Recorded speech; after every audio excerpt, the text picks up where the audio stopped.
Looking at a bottom view of the skull, we see this bone up here is the maxilla, and then this bone right here, and you can see that suture right there, this bone right there is the palatine bone. So this area of the maxilla bone is known as the palatine process. And then up here you see an indentation right there.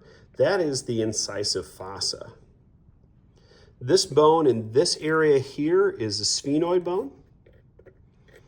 And on the sphenoid bone, we can see a few different holes up here. We see this oval-shaped hole, so that's a foramen ovale. We see another smaller hole right next to it, right there. That is a foramen spinosum. Then medial to those is a foramen lucerum. If we move to this area, this is part of the temporal bone here. And we see a few structures and holes on the temporal bone. So we have this rounded structure there. That is the massoid process. We have this pointy structure right there. That is the styloid process. And then the hole in between those is a stylomastoid foramen. We see this rather large hole here. That is the jugular foramen. Then we see this hole right here. That is the carotid canal.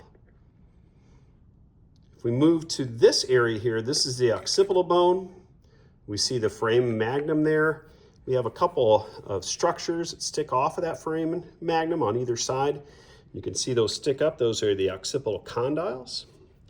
And if I turn it like so, we can see a hole going through those occipital condyles right there. And that is called the hypoglossal canal.